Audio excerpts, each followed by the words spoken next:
A gente precisa ajustar o consumo de carboidrato justamente para o nosso paciente ter energia para evoluir no treino. Perfeito. Então, vou explicar aqui um pouco para vocês como é que a gente faz para trabalhar essa questão, certo? Então, inicialmente, eu vou começar com um artigo que comparou justamente a ingestão de carboidrato no processo de hipertrofia, certo?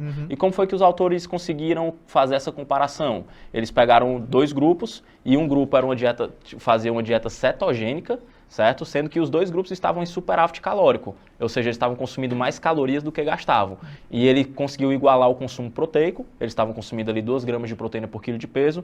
No grupo de cetogênica representava 20% das calorias totais e no grupo de não cetogênica também 20%, na verdade, certo? A diferença é que o grupo que fazia uma dieta cetogênica consumia pouquíssimo carbo, certo? Menos de 45 gramas de carbo por dia, que representava 10% do consumo calórico diário total. Enquanto o grupo que era um grupo que não era cetogênico, o grupo que consumia carboidrato, consumia 55% das suas calorias diárias a partir do carboidrato, beleza? Então eles igualaram o consumo proteico, os 2 grupos faziam superávit calórico, os 2 grupos passavam pela mesma, como é que eu posso dizer? Pela mesma periodização de treino, eram indivíduos que já tinham mais de 2 anos de treino e eles passaram por 8 semanas de um treino de musculação de força, bem com personal. Um pesquisador ali, né, Com realmente personal. Motivando, fazendo a pessoa treinar forte, né? Exatamente, com o personal. E eles foram separados em 2 grupos. Então, olha só que interessante, gente.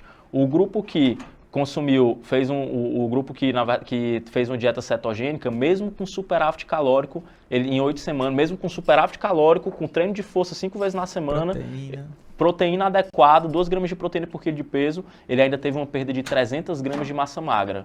Enquanto o grupo que consumiu um equivalente calórico, ou seja, uma dieta equivalente com a equivalência calórica individual, ou seja, também estava em superávit calórico, a única diferença era que estava comendo mais carbo, a mesma quantidade de proteína também, passou pela mesma intensidade de treino, teve um ganho de 1,4 quilos a mais de massa magra, mostrando que é importantíssimo ajustar o consumo de carboidrato no processo de hipertrofia. Não é simplesmente aumentar as calorias. Você tem que ajustar corretamente a composição de macronutrientes para o teu paciente atingir o melhor resultado. E quando o teu paciente come pouco carboidrato, sabe o que acontece, Vitor? O que acontece? Conta aí pra gente. Ele não consegue evoluir no treino, né? Então ele pode estar com a melhor orientação do mundo, ele pode estar com personal que ele vai estar gastando dinheiro à toa, porque ele não vai estar o personal não vai conseguir puxar ele. Quando o cara começa o treino com baixos níveis de glicogênio muscular, vou mostrar aqui um pouquinho para vocês. Eu já falo aqui melhor para vocês. Quando você começa o treino com baixos níveis de glicogênio muscular, o que acontece é que o teu paciente ele não vai conseguir aumentar a carga, ele não vai conseguir chegar numa intensidade que realmente vai ser um estímulo para a hipertrofia muscular. Quando o paciente começa com baixos níveis de glicogênio, ou seja, quando ele está com baixo consumo de carboidrato no dia, ele vai falhar por falta de energia. Não é por um estresse mecânico. E o que vai gerar um maior estímulo à hipertrofia é o estresse mecânico, e não o cara falhar porque está cansado. Beleza? E aí, Davi, vale a pena dar aquele pico de insulina para estimular aí a síntese proteica, né? Acho que por muito tempo na nutrição eu cresci ouvindo essa frase, né? Ficou muito famosa. E aí eu queria te perguntar, isso é realmente necessário? Ajuda, não ajuda? Porque aí vem a questão, né? É o carboidrato, Vitor, já que o carboidrato faz uma diferença no processo de hipertrofia, será que ele faz essa diferença porque o consumo de carboidrato estimula a insulina e a insulina pode estimular a síntese proteica? Na verdade, não é bem isso, né? Você consegue ver isso através desse estudo, que simplesmente colocou ali 25 gramas de whey sozinho, aquele velho whey com malto, quem é das antigas aí, quem é raiz. Sabe, lembra, aquela whey bem docinha, meu irmão. Quem nunca tomou um whey de chocolate misturado com malto de uva, não é marombeiro nem a pau, viu? Então, na verdade, o que acontece, gente? O carboidrato ele não estimula o ganho de massa muscular através de um aumento no processo de síntese proteica diretamente, por causa da insulina. Esse estudo aqui mostrou isso, porque ele comparou pessoas que tomavam só whey e pessoas que tomavam whey com malto.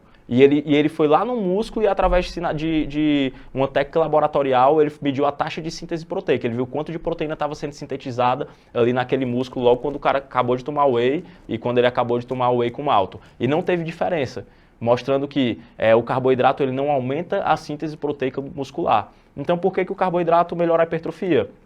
Justamente porque o exercício que gera um fator, um estímulo maior para a hipertrofia é o exercício de força. E os exercícios de força, se você lembra daquela aula de nutrição esportiva que você teve na faculdade, os exercícios anaeróbicos, eles usam principalmente ou quase que exclusivamente a glicose que está lá dentro do teu músculo na forma de glicogênio muscular. Então o metabolismo anaeróbico ele só consegue converter em ATP a glicose. Então, ou seja, dependendo da quantidade de carboidrato que você tem dentro do músculo na hora que inicia o treino, você vai conseguir ter uma performance boa ou ruim.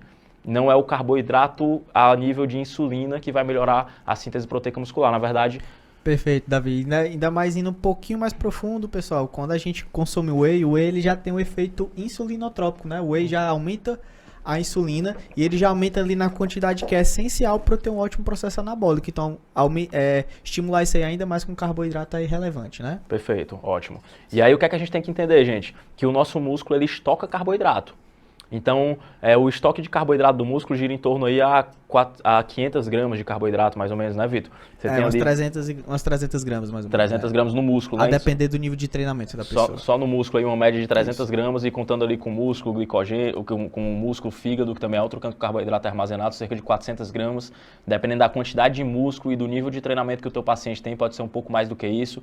Então, o que acontece, gente, é que existe cerca de 2.000 calorias estocadas no teu músculo de carboidrato, não é isso, Vitor? E e é o que a gente estava falando, quando você tem baixos níveis de glicogênio, você chega mais rápido à fadiga, certo? Então, um treino de musculação, para vocês terem uma ideia, pode reduzir até 40% o conteúdo de glicogênio no teu músculo, né? E se for um treino do Sullivan, então, pode ter certeza que reduz aí pelo menos uns 80% aí, viu? Sullivan é um cara que é loucão aqui, educador físico, que ele prepara atleta e trabalha aqui com gente na Clínica Evolutio, faz consultoria de treino aqui especializada, e ele é conhecido por ser o cara que bota o treino mais pesado da CB Fitness, que é uma academia altamente tradicional aqui em Fortaleza de maromba, né, galera que treina pesadão. Então o treino dele é insano demais e realmente os alunos dele têm um resultado muito expressivo. Foi a partir do momento que eu comecei a trabalhar com treinadores de musculação que realmente entendem, né, caras que entendem, que são acostumados a preparar atletas e tal, foi quando eu comecei a trabalhar com esses caras que eu percebi que a diferença no treino é gigantesca pro resultado do paciente. Antes eu acreditava até que a nutrição era 90%, mas aí depois que eu comecei a ver a importância de um treino realmente bem orientado, que eu não tinha ciência ainda como é que era, isso foi de uns 3 anos pra cá só. Aí eu comecei a ver o quanto que é diferente quando o cara treina pesado de verdade, beleza? Musculação é o mundo, tu pode ter 10 anos de musculação que tu não sabe de nada ainda. Tem que estudar muito ainda, tem que buscar orientação, beleza? Tem muita gente que só porque já tem 5 anos de treino, 6 anos de treino, leu 3 artigos ali no hipertrofia.org, viu uns 3 vídeos do Renato Cariani aí no YouTube, acha Só quem é raiz sabe, que entende de hipertrofia, né? Mas na verdade não, cara, é muito mais complexo do que isso. O educador físico, ele entende da tua estrutura física. Então ele vai fazer tu chegar em outro nível de treino se tu pegar um educador físico bom para trabalhar contigo. Teus pacientes vão adiantar muito o processo, beleza? E aí o que é que acontece, gente? Esse exemplo aqui, esse gráficozinho aqui, ele mostra aqui no comecinho, vocês estão vendo aqui, como é que ativa a canetinha aqui, hein, Vitor? Deixa eu ver se eu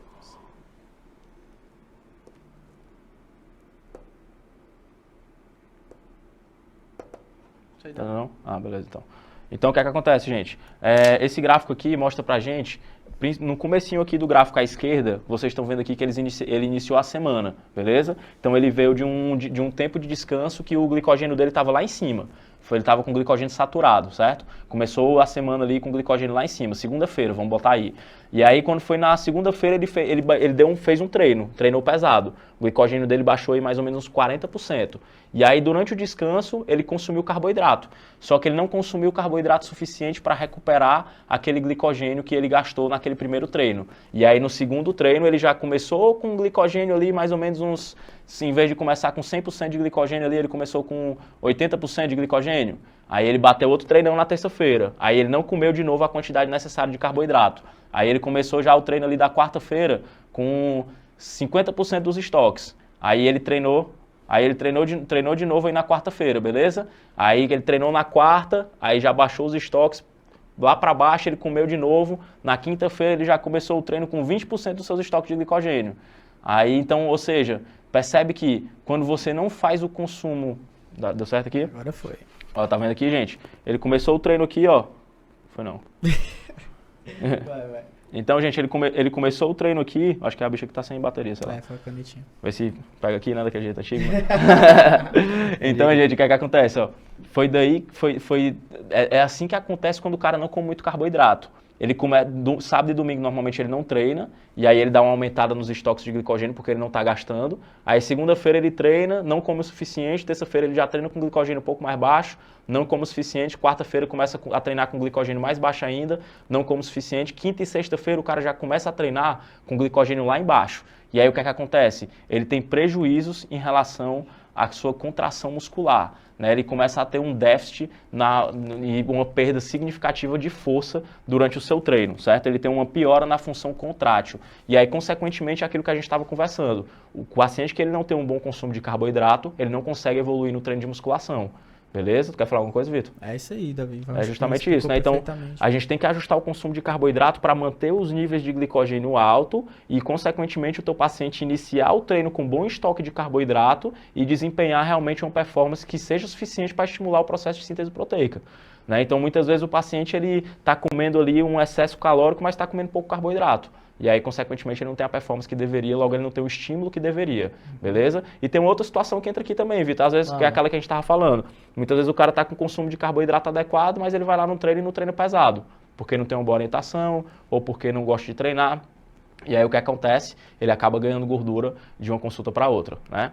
E aí a gente tem aqui, gente, um artigo que é um artigo de revisão bem interessante, bem voltado aí para a galera bodybuilder, né, para o fisiculturismo, que são os caras que entendem de hipertrofia. Grande parte das estratégias que a gente usa hoje no processo de hipertrofia vieram do fisiculturismo, né? Então os caras entendem muito de hipertrofia e a gente pega muitas referências aí deles, beleza? E a gente tem ali que a recomendação de ingestão de carboidrato para o processo de síntese, para aumentar o processo de hipertrofia, seria ali por volta de 3 a 5 gramas de carboidrato por quilo de peso.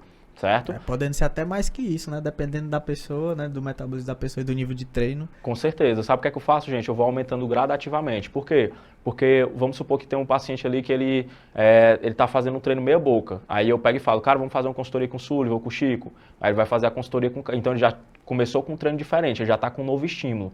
Aquele treino, mesmo se ele começar bem pouquinho, aquele treino já ia gerar um estímulo, porque é novo.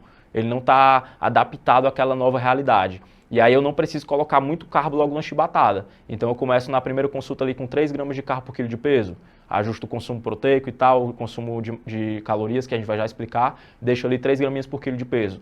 O cara voltou, como ele está iniciando agora, mesmo comendo só 3 gramas de carboidrato por quilo de peso, ele vai ter um resultado legal de hipertrofia, sendo que ele vai crescer limpo, porque a gente aumentou só um pouquinho. E aí quando for na próxima consulta, porra, e aí cara, como é que tá o treino? Davi, tô treinando bem, tô gostando de treinar, vou fazer agora um retorno com o Sullivan, a gente vai conseguir evoluir e progredir no nosso treino. Beleza, agora vamos comer aqui 5 gramas de carbo por quilo de peso. Bumba, já aumenta ali para 5 gramas por quilo de peso. O cara vai conseguir evoluir bem no treino e aí quando for no retorno eu vou avaliar o percentual de massa magra e de gordura que ele ganhou. Se ele estiver ganhando massa magra limpo, eu aumento mais ainda o carboidrato. Se eu notei que ele ganhou um pouquinho de gordura junto, aí eu vou investigar. Porra, cara, tô vendo aqui que tu ganhou um pouquinho de gordura junto aqui é normal isso acontecer, gente. É impossível você ser cirúrgico o tempo todo. Muitas vezes o paciente está treinando muito bem, ele está meio estressado, não treinou muito bem naquele período e não treinou muito bem, estava comendo muito, ganhou um pouquinho de gordura. Normal acontecer isso. Mas se a proporção for muito grande, aí você já sabe que você não precisa aumentar mais ainda as calorias, que o problema está no treino. Ou então porque você não está passando uma dieta qualitativamente boa. Dieta rica em fibra, fracionamento proteico adequado, consumo calórico adequado, carboidrato adequado e o cara está ganhando gordura, provavelmente é porque ele não treinou tão bem nesse período. Então você vai conversar com ele sobre o treino, não precisa aumentar mais ainda. Se eu ver que ele está ganhando limpo, eu vou só socando pau no carboidrato. Então eu já cheguei a fazer dietas aí para hipertrofia com 7 gramas de carboidrato por quilo de peso, aumentando gradativamente desde 3 gramas por quilo de peso. E o cara vai crescendo, vai crescendo. Tem até um cara aqui que é nosso aluno e eu vou colocar o caso clínico deles lá na nossa comunidade do Facebook, Show. Que é uma comunidade exclusiva para quem é assinante da Health Play. E então eu vou detalhar o caso clínico dele, que é o Washington. Eu até vou falar o nome dele aqui porque ele é nosso aluno aqui, ele ganhou massa muscular pra caramba e ele foi um caso bem interessante porque ele seguiu a dieta bem certinho durante muito tempo. Então eu consegui aplicar realmente a ciência da nutrição aqui no Washington. Eu vou mostrar para vocês como é que eu fiz isso para todos os alunos da Health Play aí na nossa comunidade do Facebook, beleza? E Davi, já pegando aqui também um pouquinho o gancho, já que a gente está falando de carboidrato, outra estratégia nutricional que eu utilizo bastante no processo de hipertrofia é justamente o ciclo de carboidratos, né? A Gabi falou muito bem, inclusive você que é aluno da Health Play, no módulo de estratégias nutricionais tem uma aula de ciclo de carboidratos.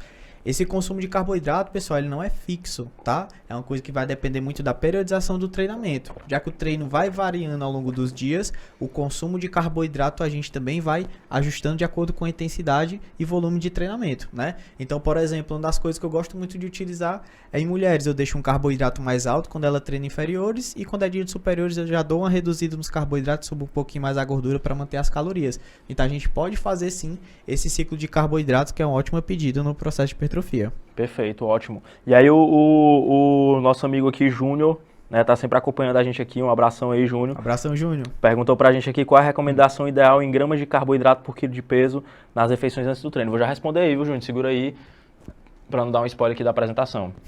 Vixe, na verdade, já era agora mesmo, Júnior, verdade. Eu que tava vacilando aqui. Então, o que é que acontece, Júnior? Cara, na verdade, não é a refeição que antecede o treino que vai impactar no teu glicogênio muscular. Existe como é que eu posso te dizer? Existe um time de você consumir o carboidrato e ele ser digerido e chegar até o teu tecido muscular. Isso demora aí pelo menos 4 horas, dependendo do índice... 4 a 6 horas, isso. De 4 a 6 horas, né? Dependendo do índice glicêmico do carboidrato. De uma forma geral, aquele carboidrato que vai estar disponível dentro do músculo do teu atleta é aquela refeição pelo menos 6 horas antes do treino. Entendeu? Então, por exemplo, se o cara treina final de tarde, café da manhã, lanche da manhã, são as 2 refeições mais importantes para performance do treino daquele indivíduo, beleza? Aí você vai tentar, vamos supor que você vai colocar 4 gramas de carboidrato por quilo de peso para consumir por dia. Você vai tentar concentrar a maior parte no começo do dia, até a hora do almoço. Porque ali você vai conseguir ter uma maior disponibilidade de carboidrato durante o treino. E isso vai melhorar, consequentemente, a performance dele e o processo de hipertrofia, certo? Isso. E aí, quando você tem que fazer uma recarga rápida, por exemplo, é um cara que treina de manhã alguma coisa, sei lá, tem cara que gosta de fazer corrida de manhã e ele treina à noite musculação, né? E aí é muito importante que você consiga realmente agrupar a maior parte do carboidrato entre esses 2 treinos. E é importante que você coloque ali pelo menos 2 gramas de carboidrato por quilo de peso entre os 2 treinos, beleza? E é muito interessante também suplementar com whey protein logo após o primeiro treino, que apesar de ser uma proteína, os estudos mostram que quando você faz a suplementação com whey ali logo após o primeiro treino, você aumenta o conteúdo de glicogênio muscular ali no segundo treino, quando você faz o consumo adequado de carboidrato junto, beleza?